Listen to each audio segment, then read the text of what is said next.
तात्काळ आम्हाला त्यांचं निवेदन द्या. त्याच्यानंतर रोटी इन्चार्ज जक्कल चक्रवर्ती तिथं कोणाचं काही बरं वाईट झालं काय झालं तुम्ही असं सगळ्यांना तोंड देता. तुम्हाला पूर्ण याच्यातला अनुभव आहे. तुम्हाला 100 वेळा पुढेही केले तर तुम्ही त्यावेळेस तिथं जर तुमच्याकडे पूर्ण यंत्रणा असताना तुम्ही इथं सिजर केलं का बरं? कारण सिजर केल्याच्या नंतर कॉम्प्लिकेशन काही होऊ शकतात म्हणून तुम्ही मोठ्या घाटीला पाठवलं पाहिजे होतं. पेशंट इथं डिलिव्हरी करता इथं सिरियस करता आणि मग तुम्ही मोठ्या घाटीला पाठवता. छत्रपती संभाजीनगरमध्ये सिझेरियन दरम्यान एका मातेच्या आतड्यांना छिद्र पडल्यामुळे त्या मातेचा मृत्यू झाल्याची धक्कादायक घटना समोर आली आहे. जिल्हा रुग्णालयामध्ये 2 जून रोजी या महिलेला प्रसूतीसाठी भरती करण्यात आलं होतं. त्यानंतर 3 जून रोजी महिलेची प्रसूती झाल्यानंतर असह्य वेदना होऊ लागल्या आणि त्यानंतर घाटी रुग्णालयात ॲडमिट करण्यात आलं. मात्र शस्त्रक्रिया सुरू असतानाच मातेचा मृत्यू झाला आणि 6 दिवसाचं बाळ हे पोरकं झालं. नातेवाईक आपल्या सोबत आहेत. नातेवाईकांचा जिल्हा रुग्णालयाच्या डॉक्टरवरती आणि सिझेरियन करणाऱ्या डॉक्टरवरती आरोप आहे.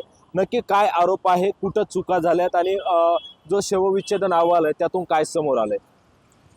जिल्हा सामान्य रुग्णालयाचे जे प्रसूती केंद्राचे जे काही प्रमुख आहेत त्यांच्याकडनं एका 6 दिवसाच्या बाळाची आई हिरवण्याचं त्यांनी पाप या जिल्हा सामान्य रुग्णालयाच्या सर्व डॉक्टरांनी ओटी इन्चार्ज यांनी केलेलं आहे.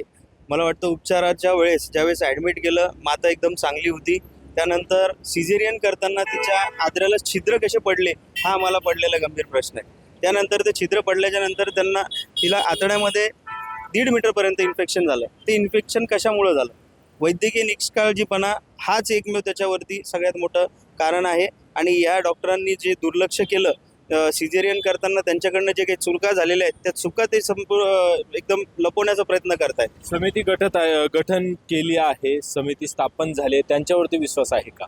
आमच्या समितीवर मुळात विश्वास नाही आहे. कारण समितीमध्ये काम करणारे जे लोक चुका करतात त्या चुका करणाऱ्यातलेच लोक त्या समितीमध्ये आहेत आणि ते एकमेकांना वाचवण्याचा प्रयत्न करतात.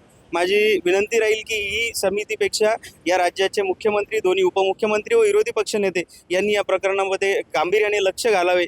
त्या मातेला, त्याच्या कुटुंबाला काहीतरी मदत केली पाहिजे आणि हे जे डॉक्टर दोषी आहेत यांची सनद रद्द करावी अशी आमची समाज बांधव म्हणून एक विनंती राहील. डॉक्टरांची चुकी आहे असं वाटतं? हो, 100% चुकी आहे. कशा पद्धतीची कारवाई ही डॉक्टरांवर व्हायला हवी? यांची सनद रद्द करून यांच्यावर कायदेशीररित्या कडक कारवाई झाली पाहिजे. आज एक माता भगिनी आपल्यातनं गेलेली, यापुढे कोणी गेले नाही पाहिजे. आता त्या मुलीचा काय दोष हो? तिनं तिच्या आईचा आता काय बघितलं, तिच्या आईला बघितलं सुद्धा नाही. त्या बाळाचा काय दोष आहे? अशा दोषीवर कडक जी सर्वात कडक असेल ती कारवाई करत यावं. सदोष मनुष्यवधाचा गुन्हा दाखल व्हायला हवायचा. हो, 100% सदोष मनुष्यवध त्याच्याही पेक्षा मोठं क्रूर कृत्य त्यांनी केलं. मी तर म्हणाल की यांनी शासकीय मर्डर केलेला आहे.